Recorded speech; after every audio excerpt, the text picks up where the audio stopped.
We're back for our PFL predictions for the first PFL card of the year from the Coca-Cola Arena in Dubai, UAE. In the main event, the PFL Lightweight Championship on the line as Usman Nurmagomedov defends the strap against Alfie Davis, the tournament champion, obviously, in the 155-pound division, upsetting Gadzi Rabadanov as a plus 950 underdog. Davis now looks to do the unthinkable, beating both Rabadanov and Nurmagomedov in back-to-back fights. Co-main event for the Welterweight Championship with the PFL, Ramazan Kuramagomedov takes on Shamil Musaev. We've got a 13-fight card from UAE. If you didn't know, the PFL have scrapped the tournament/season format. That is now over. PFL now operate basically like Bellator, or like the UFC, but more like Bellator. So just want to put that out there. The tournaments are done. I don't know if that's the case for PFL Europe, PFL MENA, and all of those. I don't know if those are still going to be a thing, because the PFL's a mess, kind of. I don't know. I don't know if the tournaments are sticking around for the other promotions, but at least for PFL, the main PFL, no more tournaments, just booked, kind of like Bellator, which, not a fan. Personally, I'm not a fan, because you're not different now than the UFC. You're just the UFC, which with some good fighters, but I don't know. I just thought that made them different and made them unique, and that's what I liked about PFL. But regardless, we've got 13 fights this week. Before we get into the video, folks, make sure to hit that subscribe button down below for some more PFL content here on the channel. Earlier yesterday, actually, we posted our UFC fight at Batista versus Oliveira. Full card predictions. Those are linked in the description down below. We're going to have best bets for that card on Thursday as well on the channel. And on the main channel, Greedo plays our college basketball best bets are daily, along with our NBA best bets. So go make sure to check us out over there on Greedo Plays, the main channel. Okay, hit that subscribe button down below for more as we get on now to the first of our 13 fights this week for the PFL. I will say, this PFL is back today, and then they're off again for another, 6 weeks? Why? Why are you back now and you don't have another card for 6 weeks? Also, I'm going to stop asking questions with the PFL, but, there's no UFC card next week. You could have been the only thing on next week, but whatever. It is what it is. First fight of the night for the PFL. Again, next card will be in March, so thanks for that, guys. Our first fight of the night is Hyder Khan taking on the Brazilian Johnny Gregory in the middleweight division. I'm going to be taking Hyder Khan to win this fight, and it's not that tough of a pick. And now we will go over this as we get through this PFL card. There's quite a bit of these fights where I'm going to say, yeah, it feels automatic. And it's how the PFL's always ran things. They like to give the guys they want to win easy matchups. I'm not saying Johnny Gregory is a can, but he is 9-5, and, well, you can tell by his first fight in the PFL where he fought Boris Atanga, he's there to lose. And again, I'm not disrespecting Atanga. I think Atanga's great. Belgium prospect for PFL. They've been really hyping up in PFL Europe as of late, undefeated 8-0, but if you're fighting Atanga right now, it's likely someone who's not that good because they're trying to build Atanga's name. They're doing the same thing right now with Hyder Khan, and again, when Atanga fight Gregory over in PFL Europe in September, Atanga knocked him out in the first round.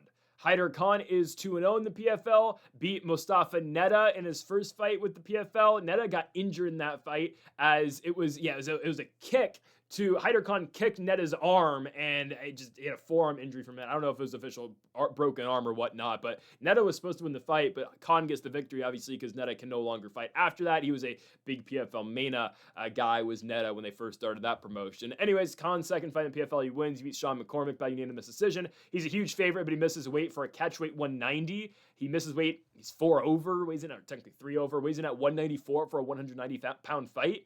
And now he's coming down to 85 to take on Johnny Gregory.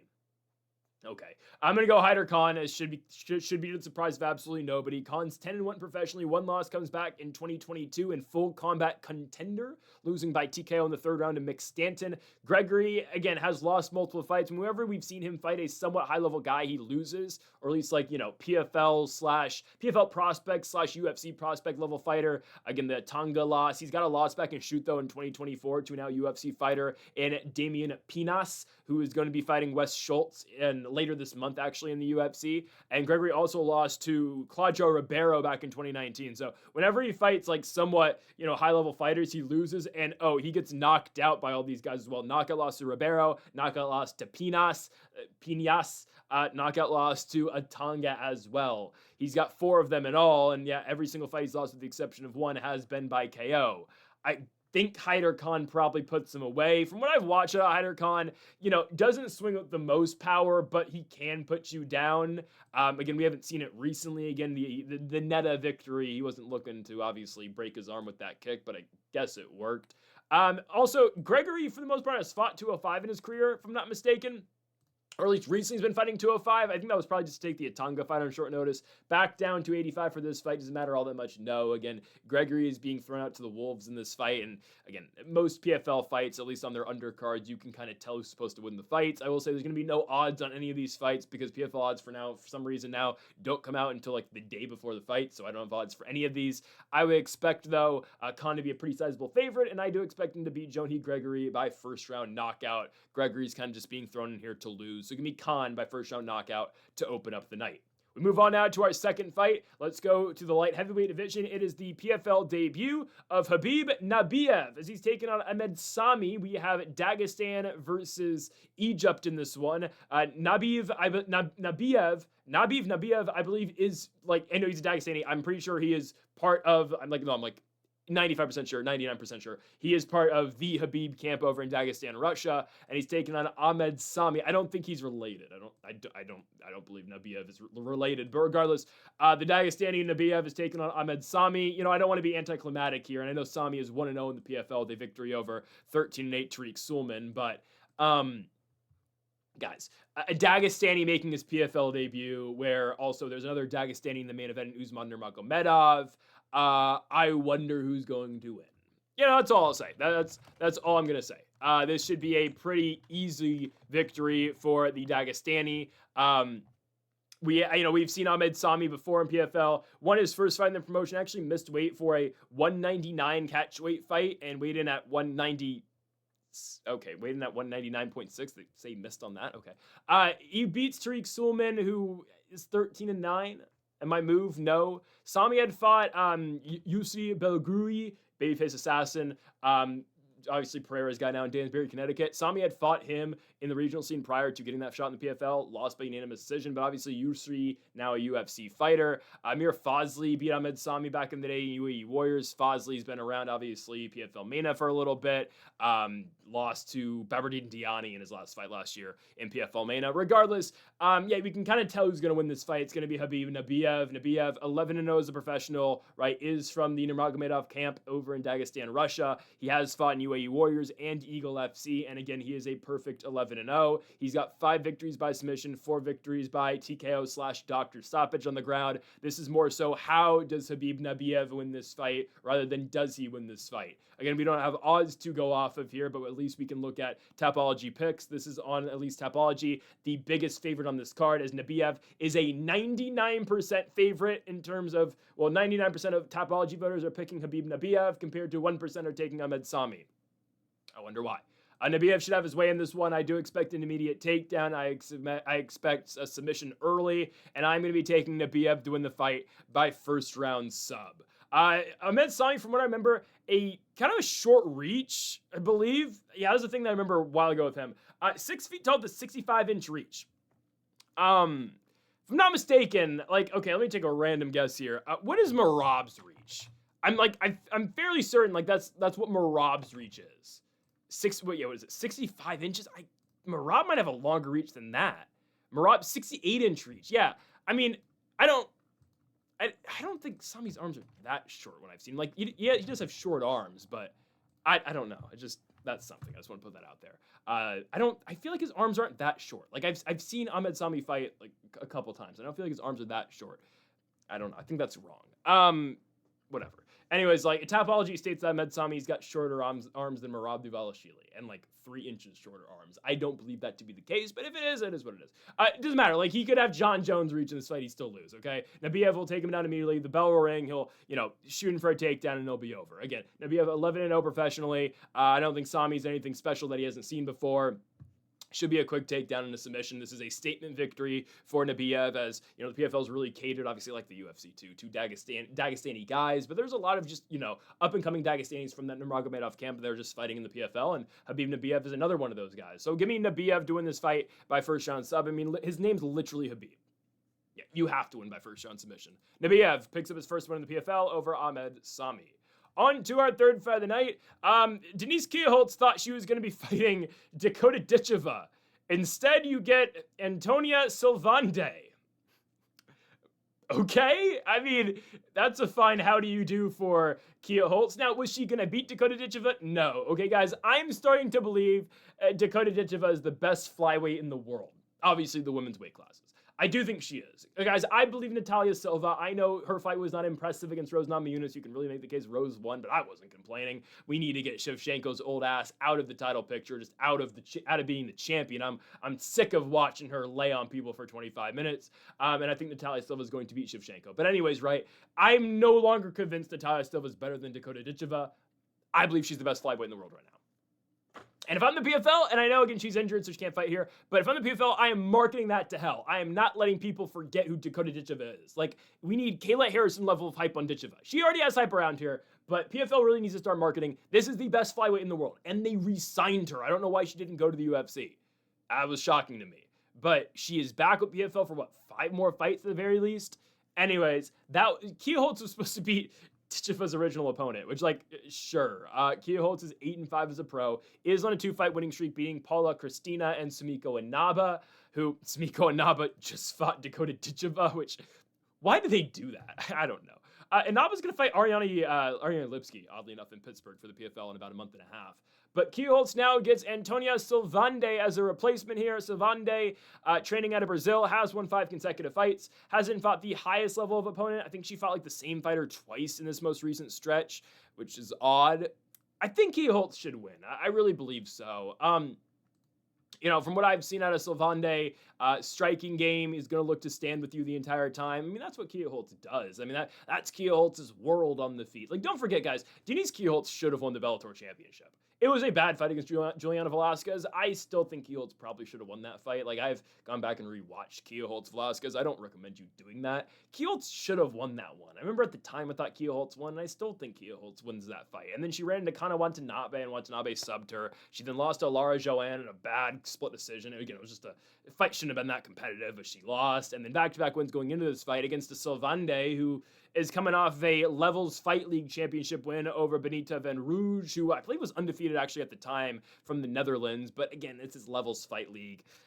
Everything prior to that last fight for Silvaneide has been against 2-6, 0-6, 4-1 fighters. She's very not proven at all. There's a loss back in there in 2019 to Gabriela Fernandez, who obviously is most known, I would think, for the Kong Wang finish in China. Silvaneide had lost 3 fights in a row from 2015 to 2019, and then just didn't fight for 3 years. And she had a 4-year layoff in between fighting in 2015 and 2019, then another 3-year layoff in between 2019 and 2022, and now she has been a little bit more active, right, winning her last 5 fights going into this one. But Kielholtz, I don't want to call Kielholtz high level, obviously, because, well, she's 8-5, but this is a very good kickboxer, obviously, from the Netherlands. I think she should be able to win this fight on the feet. I am a little concerned because Kielholtz is just getting older. She's 36. And yes, I would have expected Ditcheva to probably take Kielholtz down and submit her in the first round. Or if Ditcheva was going to be able, if Ditcheva wanted to test herself on the feet, obviously that would have been a pathway for her as well. But obviously we don't end up getting that fight. I imagine the PFL is going to rebook that if Kielholtz wins. I don't want to get too far in the Ditcheva rabbit hole here, but if they are talking about Ditcheva versus Carmouche, but Ditcheva's already said she doesn't want to wait for Carmouche, who's not going to fight till July. So I got to assume Ditcheva's going to be back fairly shortly. Again, who knows the PFL scheduling right now, but I'm going to take Denise Kielholtz to win this one. I'm going to go by decision. I don't think Silvaneide knocks her out, and I don't expect this fight to be on the ground, so I don't think Kielholtz loses. Give me the Dutch kickboxer Denise Kielholtz to beat Antonia Silvaneide by unanimous decision. We move on now to our 4th fight of the night, and we go to the featherweight division, as we've got Hanat Khavalov taking on Edgars Skrivers. I'm going to be going with the Dagestani, who's got LOV at the end of his name, and he's 10-0. Against 17-4 Edgars Skrivers, who is from UAE. I don't know. I believe he trains out of UAE. I don't know if he's actually from the United Arab Emirates because he had a different flag on the PFL website. So hometown guy of sorts, I guess, coming out here to lose. I mean, he's from UAE, and yet he's born in Latvia. Yeah, he's not even going to be cheered because he's fighting a Dagestani.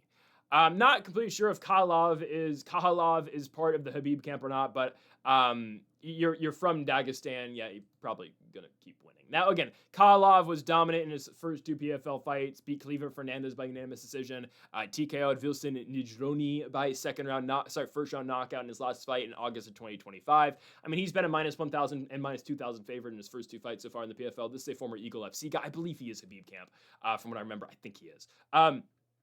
This is a guy, again, who is the Eagle FC champion. He does have a win back in the day over a couple undefeated guys. The best win, again, I would say is Wilson Nidroni, I think. I think it is. I felt like Khavalov beat someone better, but I guess he hasn't. 27 years of age, though, undefeated, 10-0.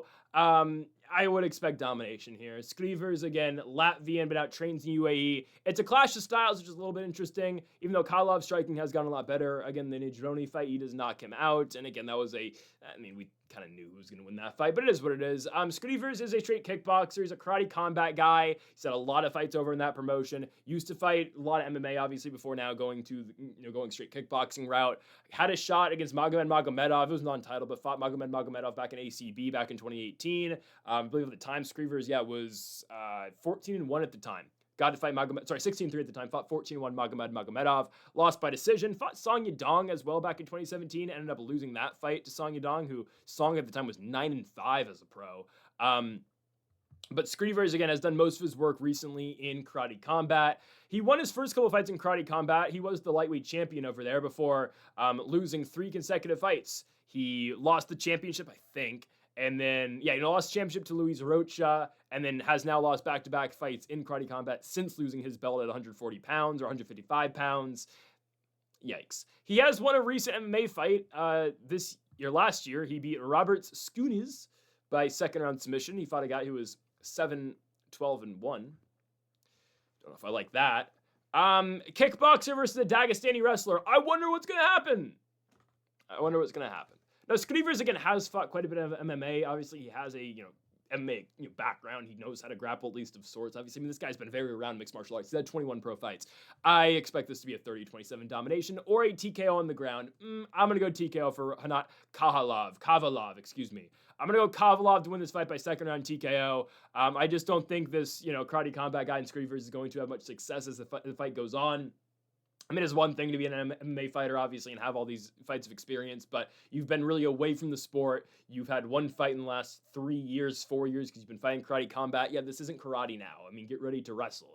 You're fighting a Dagestani. I wonder how this is going to go for him. Okay, I'm going to go Khavalov to win this fight by second round TKO. I expect a lot of wrestling, and obviously a finish on the ground. Obviously, again, did have a knockout finish in his last one, but this just feels like an easy pathway if you're the Dagestani camp here. Are you fighting a pure kickboxer? Go take him down and finish him down there. Pathway of least resistance. Give me the Dagestani and Khavalov to beat Egger Skrivers by second round TKO. On to our next one in the bantamweight division. A really good fight now. Now we start to pick up a little bit. Taylor Lapilus taking on Kasumov. Really good one. Well, a good one in terms of, it's tough to pick this one. And don't get me wrong, the Denise Kielholtz fight was a little bit difficult to pick, but Lapilus versus Kasumov, I would be a little bit more pumped for this fight if Kasumov didn't lose to Justin Wetzel. Because, guys, I thought Kasumov was going to win that very weak bantamweight tournament last year for the PFL. Boy, was that thing weak. The championship fight was Justin Wetzel versus Marceli Alves. And Marceli Alves is the PFL reigning bantamweight champion. Probably, he's got to be the least, the least recognizable PFL champ ever, right? He beat Higo. I'll give him that. He beat Leandro Higo, Jake Hadley, and Justin Wetzel en route to winning the title. I don't know. Is this guy going to fight again? He last fought in August. I don't know. The thing about Alves, he's just so short. He's really a flyweight. He's 5'4". And he won the bantamweight title. But anyways, Kasumov's supposed to win the thing, okay? We were thinking at the time, maybe Leandro Higo is going to be his test in the final. Kasumov, Wetzel, by the way, missed weight. I want to put that out there. Wetzel did miss weight for their fight. Wetzel's a plus 700 dog. He weighs in 3 pounds over. And, he beats Kasumov. Kasumov was a minus 1,100 favorite, and he lost.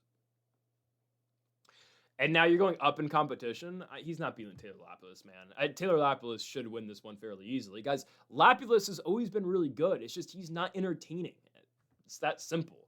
Lapilus has now won, dating back to 2018, Taylor Lapilus has won 10 out of his last 11 fights, I think it is. he doesn't really lose. The one loss he has is Farid Basharat, who's undefeated. And by the way, Basharat fighting this week in the UFC. Go check out our video linked in the description down below. But like I said in my UFC video, Farid Basharat's the good Basharat brother. That's Lapilus' only loss since 2018. Was a decision loss to Farid Basharat. He comes back to the UFC's second stint, beats Callan Loughran at home in France. Loughran's now in PFL, by the way, too. Loses to Basharat, beats Cody Stamann, beats Vince Morales. They cut him. He beats Ali Taleb, who's obviously, high-level product for PFL. They've been hyping up Ali Taleb for quite a bit at this point now. Lapilus beats him, and Lapilus then just fought in December as well, beating Liam Gittins by unanimous decision. Why wouldn't he beat Kasumov? Guys, I have never seen a stock tank as much as Kasumov versus Justin Wetzel. He couldn't fight for 15 minutes against Justin Wetzel. Okay. Again, he had a run. He beat Josh Hill by split decision, beat Mateus Matos right before that as well. But, he was projected to go into that PFL season and win it. He was supposed to fight Syrian Clark in his initial fight. Clark undefeated. They were going to go Russia versus Ireland again, obviously, because it's just what they do in the PFL. Clark withdraws. That was going to be a good fight. And then, last note, very late notice. Here's Justin Wetzel. Okay, it's an LFA guy who hasn't really seen much success, and he beats Kasumov. I will give Kasumov the benefit. I will give him this. Took the fight on short notice. Wasn't preparing for Wetzel at all, And I do think he's a little underrated in this spot still because, he lost a short notice fight, but going Lapilus, man. Lapilus will keep this fight on the feet and he'll just, stay at range and kickbox him to death here. Lapilus, what he's so good at too at bantamweight, he's got a huge reach. 73-inch reach at bantamweight. We talked about Merab earlier having, a 68-inch reach, and Kasumov has a 67-inch reach. Lapilus has 6 inches of reach on him. That's just how Lapilus, again, will just methodically break you kickboxing.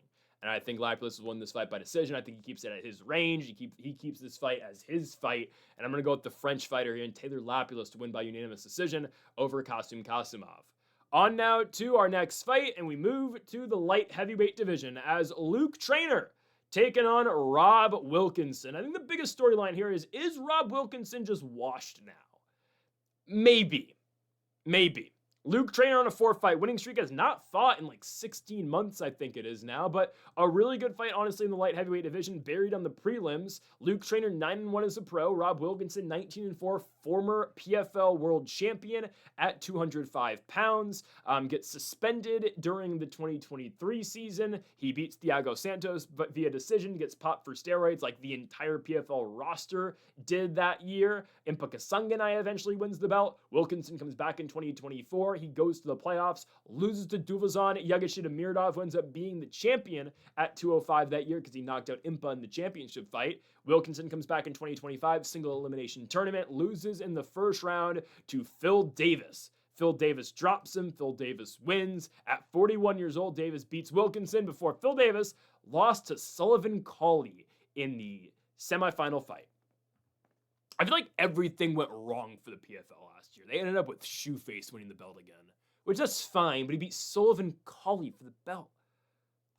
I don't know. Wilkinson's back. He's lost 2 in a row, got dropped and knocked out by Phil Mr. Wonderful Davis, and lost to Yagashita-Mirdov, and, not a great fight. It was an okay fight. Yagashita-Mirdov, by the way, had a chance to combine the championships last October, lost to Corey Anderson. Anderson's now the undisputed 205-pound champion for the PFL, and I do feel like it's a good time to bring this up. PFL's got rankings now, which, again, they needed to do that, so there is rankings, and we can go off. Wait, Tyson Pedro? Sorry, guys, I'm just looking at the PFL's rankings, and I just saw Tyson Pedro ranked 9th. Did I miss something? Okay, I didn't. Tyson Pedro doesn't fight for the PFL. I guess they signed him. Okay, so it just caught me off guard. I'm looking at the rankings at 205, and I see Tyson Pedro ranked at 9th. Anyways, Rob Wilkinson ranked 3rd, Luke Traynor ranked 6th. So 3 versus 6 in the PFL's light heavyweight division. I'm going Luke Traynor. I kind of think Wilkinson's washed. And let's also say this too. Since he got popped for roids, Wilkinson hasn't been that good. Beat Tom Breeze, but anybody could beat Tom Breeze. Tom Breeze is just, Breeze has been very underwhelming. He's lost back-to-back fights now outside the PFL, losing to Emiliano Sordi. He lost to Kyle Machado. Oh yeah, Tom Breeze is cooked, man. He lost to Kyle Machado. Machado's won 4 outside the UFC though. Hey, how about that? Wilkinson though, okay, yeah, you beat Tom Breeze. Sorry, don't care. Josh Silveira, guys, Silveira. I don't know. It's just never been that great. He did beat Ramazanov in his last fight, but Silvaneide just been like just good enough to lose in the PFL, so I'm not wowed by that. Again, back-to-back losses. Yagashita good. Yagashita I'm sure, is ranked at the top of the rankings. He's second. I assume the PFL, yeah, they did release Phil Davis, I think, because Davis is not in the rankings anymore. Yagashita ranked second for them. Anderson won. I assume he's going to combine the championships with Antonio Carlos Jr. at some point in this year. Yeah, I'm going to go, wait, they re-signed Emiliano Sordi? Oh, they did re-sign Emiliano Sordi. God, goodness, this has just been so many moving pieces with the PFL this year, or last couple of years. Yeah, I think Wilkinson's kind of cooked, man. I think he's washed. I think Trainer can get him down. I think on the feet it should be competitive too, but I do think Trainer will be able to get this fight, grappling wise. I know again Wilkinson has been a pretty decent wrestler throughout his PFL run, honestly, but I'm going to go Trainer in this spot. I think Trainer can win exchanges on the feet. I think he can win it on the ground too. I think we're going to see a decision for Luke Trainer. I just think Trainer at this point of his career is a lot better than what Rob Wilkinson is. Trainer on a 4-fight winning streak after losing to Simon Biong, 1-4 in a row, has a Sullivan Cauley first round submission victory in there. And that's the thing too, like, again, Trainer has always been a higher level guy than Cauley, who was a Final Four fighter in the season last year and beat Phil Davis. Championship fighter in the season last year. Trainer's beaten Grant Neal. He's got good wins. I'm going to go with him to beat Rob Wilkinson in the spot. I just think Wilkinson at 33 without the roids is not the same guy anymore. So give me Luke Trainer to win this one by unanimous decision. On to our next fight in the lightweight division. We have got Amin Ayoub taking on Maksharap Zaynukov, again in the lightweight division. Zaynukov training out of Makhachkala, Russia. Ayoub from, I think he's Paris. I know he's French, from France. I don't believe either of these guys are ranked currently in the PFL rankings. No, they're not. I'm sorry. I'm just trying to evaluate these rankings. I think they just combined PFL Europe with this now, because I'm seeing a lot of PFL Europe names on here. They signed Julio Arce. I'm sorry, I'm getting off track. That's just random. They have not announced anywhere that they signed Arce and Pedro. And by the way, how are Arce and Pedro ranked? They haven't fought in your promotion yet. And Brian Battle's ranked too. He hasn't fought for your promotion. I don't know, man. PFL, they have pound for pound? What? Thad Jeans ranked 7th pound for pound in the PFL? Really? What? How is Thad Jean the 7th ranked? Wait, seriously? Am I missing something? Thad Jean's the 7th ranked PFL. Like, I know he beat Storley, but like, come on. He's ranked 3rd in his own weight class, and he's 7th on the pound for pound? I'm sorry. Like, Kuramagomedov's not in the pound for pound rankings, but Thad Jean is. Anyways, I love just picking up the PFL, man. It's funny sometimes. Amin Ayoub taking on Maksharap Zaynukov. Should be a really competitive fight. Like, I think Amin Ayoub's really good. 24-6-1, a lot of experience under his belt. 1-0 in the PFL. Picked up one over Lopez by 3rd round TKO in his last bout. Again, a lot of regional experience for him. Good striker, good grappler, just all around very good fighter in Ayoub. Never got an opportunity on a level like PFL. Fought in KSW, if I'm not mistaken, right? Yeah, fought once in KSW back in 2025. Taking on Zaynukov, who is coming off 2 back-to-back victories, or 3 straight victories in the PFL, but not the highest level guys. Dedrick Sanders, Takeshi Izumi, John Mitchell, all right, beat John Mitchell by decision. Again, just not the highest level of guy. It's a real test for both guys, really, because, I mean, I think the winner of this fight does kind of get to put themselves somewhat in a top 10 discussion for the PFL. As Ayoub is 1-0 and has, great regional experience. It was the last time Ayoub lost a fight. It's been a minute. Back in 2021 to Ahmed Amir, but he's won 10 consecutive fights since that last loss. Zaynukov, right, 18-4 as a pro. Last loss for him came back in Eagle FC back in 2021. I think Ayoub wins. Just the way I approach this fight, I think Ayoub is just way more well-rounded than Zaynukov. And I think there is a striking advantage for Ayoub. There definitely should be a striking advantage for Ayoub in this one. I think, if he keeps this fight standing, I think Ayoub wins. I wouldn't expect to finish on either side, just as I look at this one. Zaynukov, 3 fights in PFL, 3 victories, but all by decision. Did have a grappling match against, it doesn't really matter, but did have a grappling match against Arman Sarukian in Karate Combat. Did lose, obviously, but he's been good enough to win so far in the PFL, but he's just decisioning these guys that he's been a huge favorite over. I mean, against Dedrick Sanders, he was a -500 favorite. Against Takeshi Izumi, -550 favorite, -300 favorite against John Mitchell. And again, wins are wins. I mean, you can't really complain. You double your money, obviously, if you win your fight, but nothing's been all that impressive so far for Zaynukov. We've seen Ayoub, go into deep waters, albeit, again, like a fight that he was really expected to win as a -400 favorite against Lopez, but he wins it and he gets a finish in that fight. And Ayoub, with all this regional experience at only 30 years of age and has not taken an L since 2022, I think that was in Aries, right? Yeah. I think Ayoub wins this one. I think it's a pretty set one here. As long as he just fights this fight how he wants it. Again, all around, Ayoub is the better guy. Zaynukov might have his minutes on the ground, but I think Ayoub wins this one by decision. I'm going to go with the French fighter here to beat Makhachelav's Makhachev. Zaynukov. Give me Amin Ayoub to win this one by unanimous decision. On now to our next one, staying in the lightweight division, we move to a matchup here. I had the same graphic twice. That's great. I have to go find my graphic now. On to our next one. Let me just get it right. Here we go. We've got Nurmagomedov taking on Colton Englund. Again, in the lightweight division, you've got another Dagestani, Nurmagomedov, camp guy, and Nurmagomedov taking on his nickname's the White Assassin. The White Assassin, Colton Englund. Nurmagomedov wins. How does he win is the bigger question. Again, it's another Dagestan heavy card for the PFL. You see them do this quite a bit. They are not done, by the way. There's going to be another one later on the card, obviously, and then we've got two Russians later in the night, but neither of them are Dagestans. I think Kuramagomedov's got ties to Dagestan, but I'm pretty sure he's at Jackson Wink now. Anyways, Nurmagomedov versus Colton Englund. This is the featured prelim for this card. Okay, again, it should not be a shock to anybody. The Dagestani is going to win. Nurmagomedov, 9-0 as a pro, taking on the 15-4 American and Colton Englund, who has had a shot in the Contender Series in the past. That's actually his last loss, losing to Manuel Torres in 2021 in the Contender. And I'll give Colton Englund a lot of credit. He's been able to win fights since against a 4-23 fighter. But no, he's been putting together victories, 6 in a row currently for Colton Englund. Recently beating Carlton Minus, former UFC name, Alaskan fighter, if I'm not mistaken, right? Carlton Minus. Yes, Alaskan fighter Carlton Minus. Colton Englund went out there and knocked him out in the first round. That's great.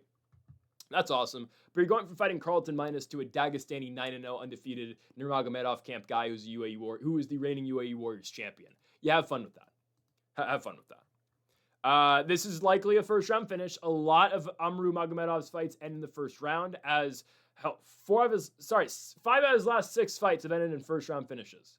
Most of them are by submission. He's got some knockout wins. His last one was a body kick finish over Alex De Silva to defend his championship in UAE Warriors. He defended the championship twice over there. Again, undefeated guy. Just beat De Silva, who was a former UFC fighter way back. Actually, it was only a couple years ago.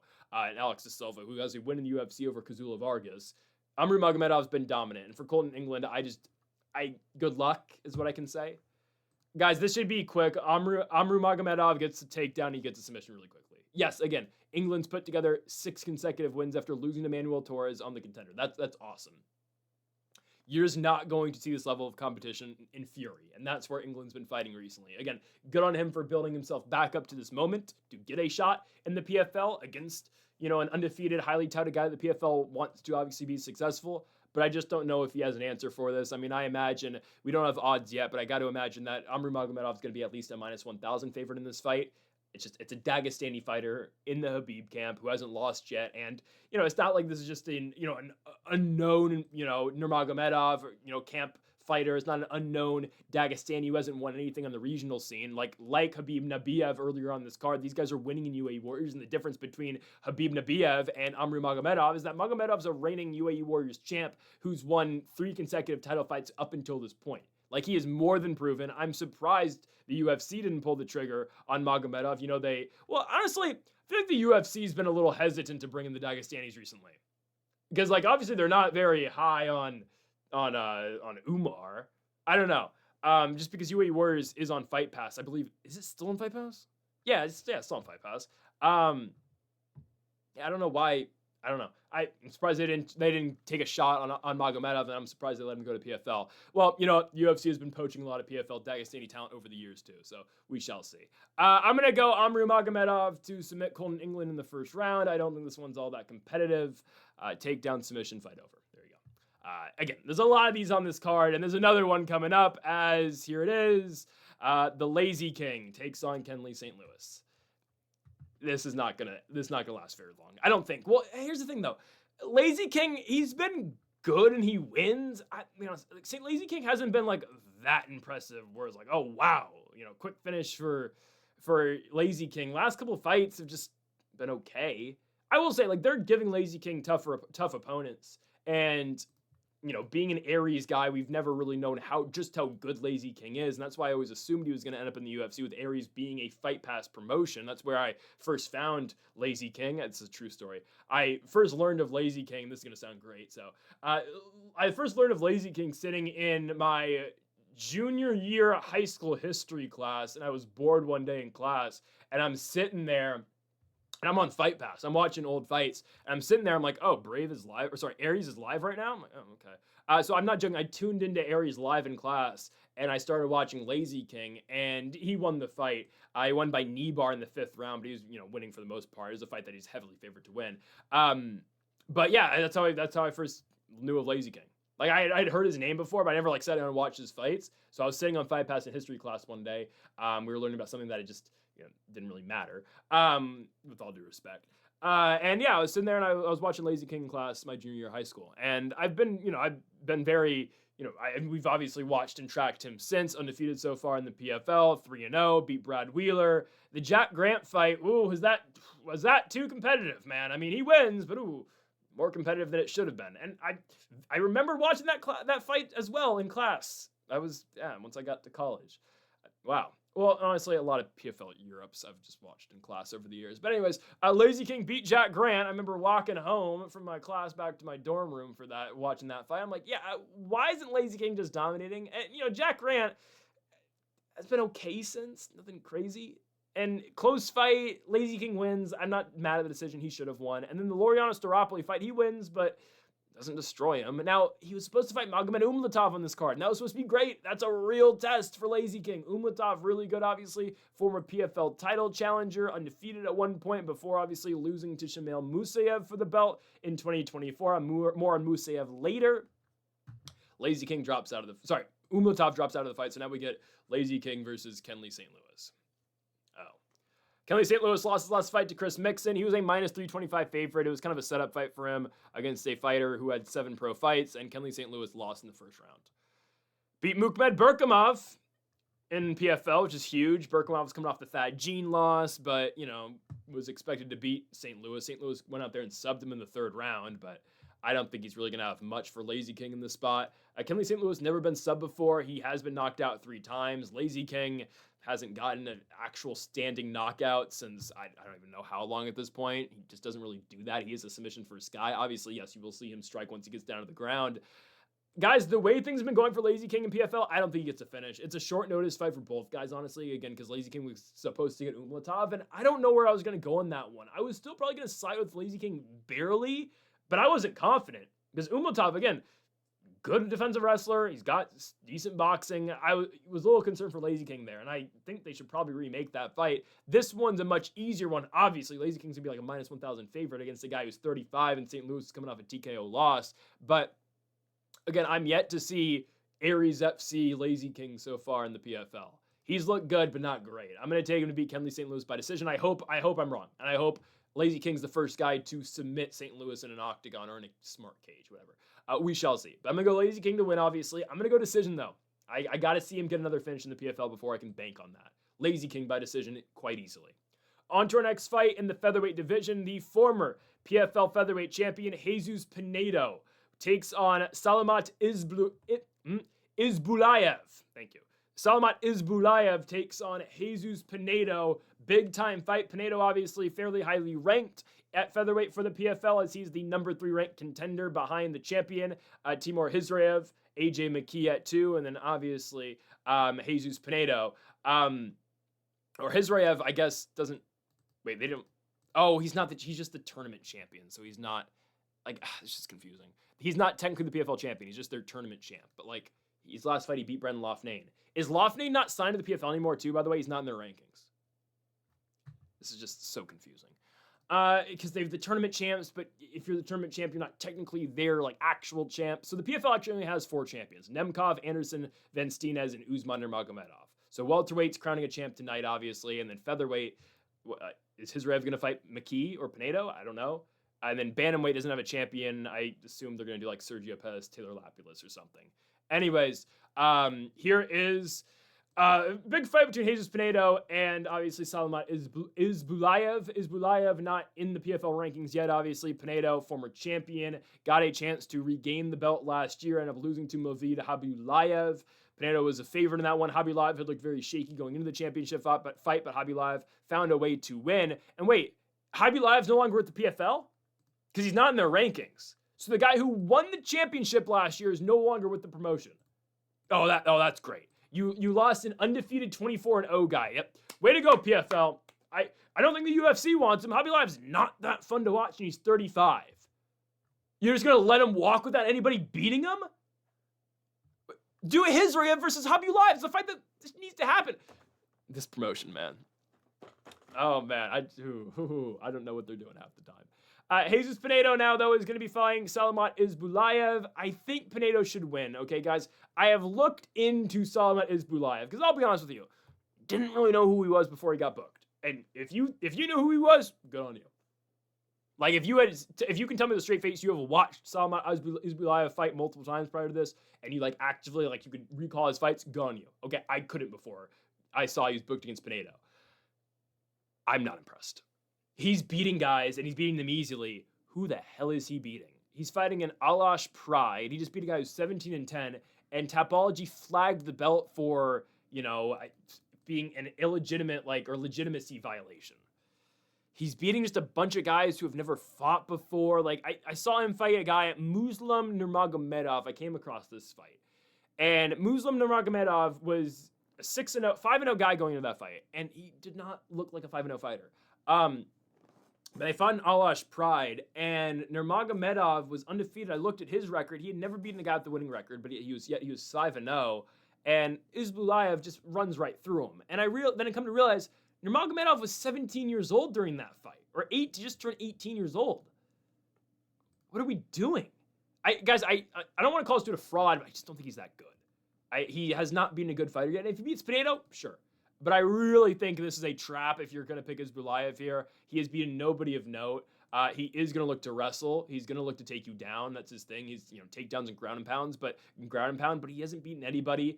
Throws some spinning stuff as a spinning back kick, finish back in Alash Pride. But I think Alash Pride's like a Titan FC type. It's like a promotion where you just get padded fights against guys who aren't very good.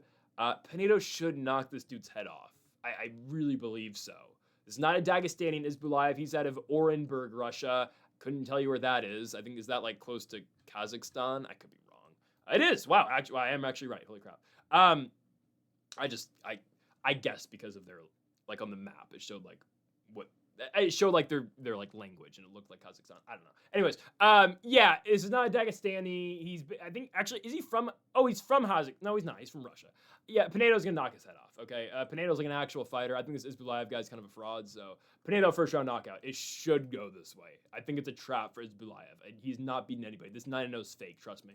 On to our next one, our feature bout in the heavyweight division. We've got a banger between Carl Williams and Puha Rahmani. Rahmani, UAE native, you knew he had to be on the card, taking on the former UFC fighter and Carl Williams. This is 8 versus 10 in the heavyweight division. Rahmani, 8th ranked contender. Carl Williams, number 10 in the rankings for the Professional Fighters League.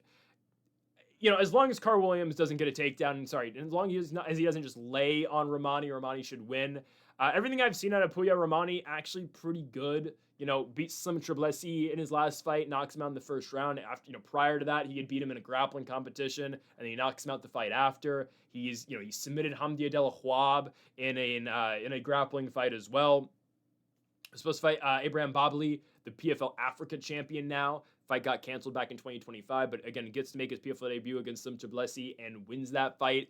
I am impressed so far with Rahmani. Again, this is at least a guy with a wrestling background who has pretty decent striking now. 33 years old, born in Iran, but now trains and lives in the United Arab Emirates. Taking on Carl Williams, obviously a former UFC fighter who has come to the PFL. He's 0-2 in the PFL, and he's ranked in the PFL. Okay?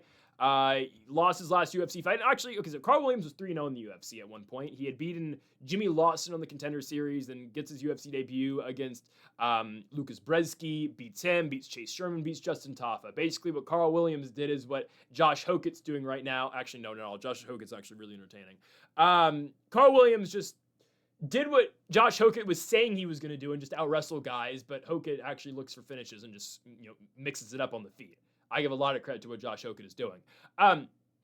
Carl Williams went into fights and said, okay, you know what? I'm an actual athlete, kind of an actual athlete. I'm going to wrestle you. You guys don't know how to wrestle, and you're going to be on your back the entire fight. And that's what he did to those fat, unathletic heavyweights. So good for Carl Williams, but it wasn't fun. Dana, obviously, I'm sure, didn't like it. He beat Justin Toff in a co-main event of an Apex card on Hebos versus Namajunas at like 1 o'clock in the morning on the East Coast. I'm sitting there watching that card. Unbelievable on a Saturday night. And then he ran to Jonathan Deniz. Deniz beat him by decision, and the UFC said, okay, you're done. We don't need you anymore. You lost. You can't say you're undefeated anymore in our promotion. Get out. Fights Oleg Popov in the tournament last year, loses. Ran into Sergey Bilostini, lost. Got knocked out. He'll get knocked out by Rahmani pretty quickly. I'm going to go first round knockout for Puya Rahmani. He's at home. He's at home. It's very clear who they want to win this fight. It's very clear, by the way, how highly they think of Rahmani. Yes, he's from Dubai, and he's one of 2 guys from UAE on this card. The other one, obviously, being Edgar's Skrivers, who we assume Edgar's is going to get beat up pretty quickly in his fight. Rahmani is the hometown guy. He should knock out Carl Williams fairly early in this one. Carl Williams' striking game has never been that good. He's slow on the feet. He's a primary wrestler, and he's going to take down Rahmani. Rahmani, again, grappling and wrestling background.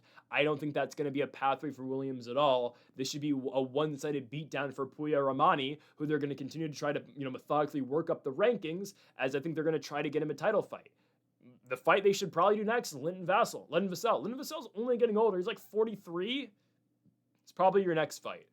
We shall see, though. I'm going to be going, though, with Puya Rahmani to knock out Carl Williams in the very first round. Williams still, again, yet to win a fight in the PFL. Yes, saw some success in the UFC, but ultimately, who's his best win? You're going to laugh. It's Justin Tafa, who's 7-5 as a pro. So I think we know where this one's going to go. Give me the UAE native in Puya Rahmani to beat Carl Williams. He'll get it done in the very first round by knockout. On to our next fight. It is the PFL Vacant Welterweight Championship fight as the PFL Bellator champion Ramazan Kuramagomedov, who has not fought in 19 months, takes on the PFL tournament champion in the welterweight division, Shamil Musaev, who has not fought in 14 months. Now, where is Thad Gene? I don't think Thad Gene would be either of these fighters.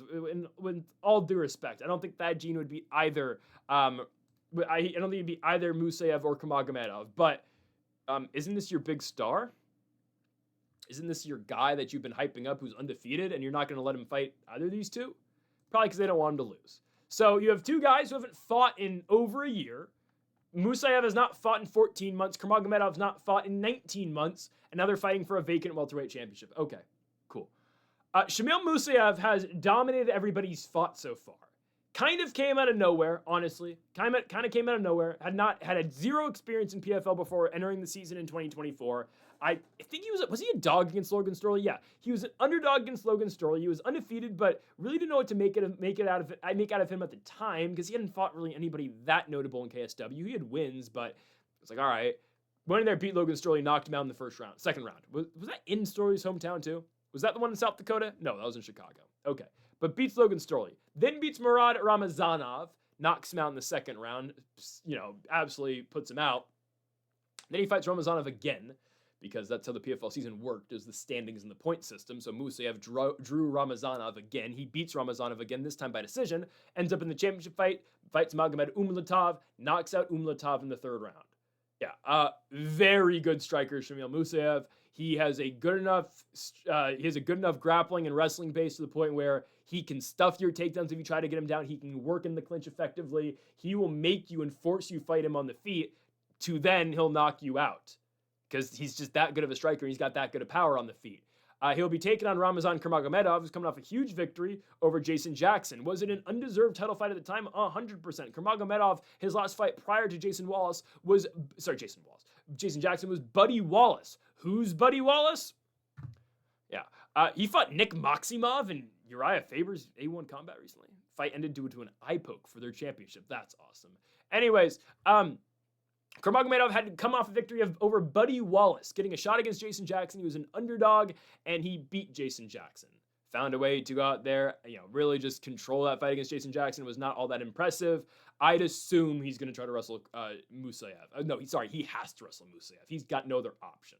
If he tries to strike Musaev's putting him down. But here's the thing, guys. Musaev's got a good enough wrestling game where Kuramagomedov's not going to be able to try to take him down and either submit or just lay on him for 25 minutes. No, Musaev's going to keep this guy on the feet and he's going to knock him out. I'm not going to say that Kuramagomedov-Jackson fight was a fluke because, Kuramagomedov won a unanimous decision. But it was an undeserved title fight. He took advantage of the spot. He wins. Good on him. I'm pretty sure I took Jason Jackson to win that fight. A lot of people had Jason Jackson to win. He didn't. But again, everything I said about Kuramagomedov going into that fight still remains. I am not impressed with Kuramagomedov. He's beaten up a lot of bad fighters, and yes, he beat Jason Jackson. You have one victory, and now I'm supposed to expect him to beat Musaev, who's never lost. And Kuramagomedov's never lost either, but again, who has he beaten? He's beaten nobody other than Jackson. Didn't look overly impressive in the Jackson fight, wins it, but doesn't do anything to wow you in that one. Has now not fought in 19 months, has not fought since June of 2024, and you expect him to beat Musaev? Hell no. Guys, if Musaev's able to beat, it was random, Logan Storley, he should beat Kuramagomedov too. Is Kuramagomedov better than Storley? Yes. But I think he should win. I think this is an easy victory for Shamil Musaev. By the way, he did beat Alexei Kuchenko in RCC before fighting in the PFL. So he wasn't a complete unknown, but still, Storley was a favorite going into that fight, and a lot of people had Storley, including myself. But I've been wrong. I was obviously wrong on Musaev, and he has dominated since. And the Ramazanov back-to-back victories were good. I don't know how much to put into that now that Ramazanov has lost to Josh Silveira, but the Umlatov victory really stands out, obviously. That was undefeated versus undefeated, 19-0 versus 17-0. Musaev wins, gives Umlatov his first L. Again, would have loved to have seen Umlatov fight Lazy King on this card, but obviously that did not materialize. I expect Musaev to knock out Kuramagomedov in the first. I'm going to say first. As soon as Kuramagomedov can't get a takedown, I think he's a sitting duck on the feet. I think eventually Musaev is going to find that shot and put him down. Little undersized Musaev, I think, at welterweight in terms of height-wise. Kuramagomedov is going to be the way bigger guy. But that power and the precision that Musaev has, he puts you down and puts you out. I'm gonna go with Shamil Musaev, the reigning tournament champion. I guess PFL. This is actually PFL versus Bellator. To the PFL champion in Shamil Musaev to beat the Bellator champion in Ramazan Kuramagomedov, becoming the official PFL welterweight champion. On to our main event for the lightweight championship. Usman Nurmagomedov defends the PFL lightweight championship against Alfie Davis. Guys, remember when Archie Colgan won a fight to become the #1 contender for the PFL lightweight championship? And we said at the time, oh, that's weird. They're gonna skip Paul Hughes and Usman again. But okay, he had beaten Mansour Barnawi to become the #1 contender back in June of 2025. They don't give him the title fight. He fights JJ Wilson in October. He wins again. I know Archie Colgan's not entertaining because he wrestles, but Archie Colgan still hasn't gotten his title fight. They skipped him again for Alfie Davis. I know why they did it, and I got to assume Archie Colgan is getting that next shot. But here we go. Usman Nurmagomedov, Alfie Davis for the lightweight championship. Colgan actually is the #1 ranked contender on the PFL's website. Davis, though, obviously, with his win over Gadzi Rabadanov, has to get that next shot. Davis, what a win, right? Beats up on Rabadanov. As that fight continues, Davis continues to look better. And it was just that entire fight I'm watching, I'm like, Rabadonov's eventually got to take over this, right? No. Davis continues to win, continues to find his range, and beats Rabadanov in a 25-minute decision. Again, Davis had a good run prior to that. He had beaten Clay Collard with the spinning back elbow, perfectly timed elbow. He beat Brent Primus. But in 2024, he had lost to Mansour Barnawi by sub, and we were expecting, okay, Rabadanov probably going to roll right over him. Gadzi was on just a war path. He knocked out Kevin Lee. I expect Rabadanov to knock him out in the first round because that's what Rabadanov was doing to everyone up until that point, right? Knocked out Kevin Lee in the first round, knocked out Mark DeCasey in the first round. We expected another domination of Alfie Davis. No, Davis finds a way to win, and now, he's booked himself in a spot with Usman Nurmagomedov. Nurmagomedov is very talented. I've always thought that, right? He's fought Paul Hughes twice. I have taken Usman Nurmagomedov in both of those fights. I've taken Usman in every single fight he's ever had. The fight that I really realized how good he was with the Benson Henderson fight. I always thought Usman was really good, but then I got to watch him in person and watch him fight in San Jose against Benson Henderson, the final Bellator card in San Jose. Can PFL do us a favor and bring one over to the SAP Center one time for the Strikeforce Bellator days? No? Nobody? Okay. Thanks, guys. Anyways, That's when I realized just how good Usman was. Like, I watched him fight Patricky Pitbull, and he won a decision, but I was like, okay, like, Patricky Pitbull was one of the weakest lightweight champions they've ever had, and it felt like a gimme championship because Patricio vacated, and Patricky Pitbull won the lightweight championship over Peter Queally. Like, that was so weird. They gave him tough after losing to Queally the first time too. That was so odd. So obviously, again, it felt like Usman was definitely going to win the Bellator championship, and he did. But the fight that really impressed me was the Benson Henderson fight. Question mark kicks him, knocks him down, and then follows it up with a submission, 3-naked choke. And again, that was Benson's last fight. It was a first-round fight in the Grand Prix, and we always expected Usman to win. He's like a minus 1,000 favorite. But it was the way in which he won that really impressed me. And ever since, he's been phenomenal. Beats Brent Primus, pops for what? Was it roids? Had to been roids. Usman beats Brent Primus, beats him by decision. Yeah, popped for a drug test. PFL doesn't care. Bellator doesn't care. He fights Chablis in the championship fight of the tourney, wins the grand prize, whatever the hell it was, $500,000, $1 million, I don't know. Beats Chablis, becomes the Grand Prix champion and the tournament and the undisputed champion. And then the Paul Hughes back-to-back fights happen. Beats Paul Hughes the first time around. It was a competitive fight, 100%. I thought Usman won. And then going into the second fight, I still thought Usman was going to win. Again, my thought process of that fight was my thought process on a lot of rematches. Hell, Volk Lopez that we just had, nothing changed. It was the same exact fight. Yes, just like how Diego Lopez beat John Silva, Paul Hughes picked up a win in between over, oh my goodness, I want to say, it's not Gabriel Miranda, Bruno Miranda, my goodness, knocked out Bruno Miranda in 40 seconds, and they had to make that their next big money fight, but I didn't get it. I know, again, that was, revenue for them, but Paul Hughes wasn't going to get any better from that first time out. Usman hadn't fought since. There's nothing to change for Paul Hughes, and Usman just separated the gap in the second fight. So I don't know. It was the first fight, a little controversial, but I thought Usman won. But again, Paul Hughes had him on the ropes. Second fight, pretty decisive. Usman won. There was no debate that Usman did not win that fight. And that just shows you how good this guy is. Nurmagomedov, undefeated, 20-0 now looking for 21-0. He's only 27. Get him in the UFC. That's what I want to see. When's his contract up? He's going to beat Alfie Davis, because Alfie Davis is not going to be able to outfight Usman, outstrike, and outgrapple Usman for 25 minutes. I just don't see it. I don't see it at all. Now, I am a little concerned, Usman's becoming just straight a decision merchant now, which I guess go get your money how you can. But, he's just very accustomed now to winning 5-round decisions, which is fine. And that's kind of how I imagine him to beat Alfie Davis. I think we see a mix of, obviously, the striking and the grappling in this one. But unless Davis can fluke a knockout like he did against Clay Collard, I don't see a pathway against Usman Nurmagomedov, who I firmly believe is just really damn good. I've just seen it through the Paul Hughes fights. First fight competitive, yes. Did I think Usman won? Sure. But I thought it was a competitive fight. The second fight just showed you how much better Usman had gotten from that first fight. And again, there was that discussion, like I said too, what changes? We just saw him win. He's going to separate himself in the second fight, and then you're going to get left with the problem with Paul Hughes. Who does he fight? You signed him. He didn't go to the UFC because he wanted to fight in PFL, and he's fighting in a weight class where he can't be the champion in now. And Usman's never going to not have the belt until he decides to leave this thing. But he's going to beat Alfie Davis, which, again, God bless Alfie Davis for getting the shot and beating Gazi Rabadinov. Good on him. Again, Davis has a good striking game. It's dangerous with his power at times, but it's just really the spinning back elbow against Clay Collard. That's his only finish ever in Bellator, if I'm not mistaken. It is. He went on a run and he beat Gazi. Great, masterful performance. He's not out fighting Usman for 25 minutes. That's as simple as I can get. He's not going to outpace and outstrike and outgrapple Nurmagomedov for 25 straight minutes. It will not happen. So Usman's going to win this fight. Now he's going to continue to go on his run. Next up will be Archie Colgan. He'll beat him. They'll put together the Rabadinov fight. Rabadinov will get to fight JJ Wilson. Rabadinov will win. They'll do the Rabadinov-Nurmagomedov fight. Nurmagomedov will win. And then they're going to get stuck saying, okay, Paul Hughes is beating everybody else. They're going to do the third fight, and Usman will win again. And then he'll beat Hughes, and on his way out, he'll beat Hughes again on his way out, and then go to the UFC, and the PFL will shoot themselves in the foot like they always do. I'm telling you, that's how this is going to go. Nurmagomedov's not losing here. He'll be in the UFC by the time he's 29-30, and then we get talking about where he stands in the lightweight division.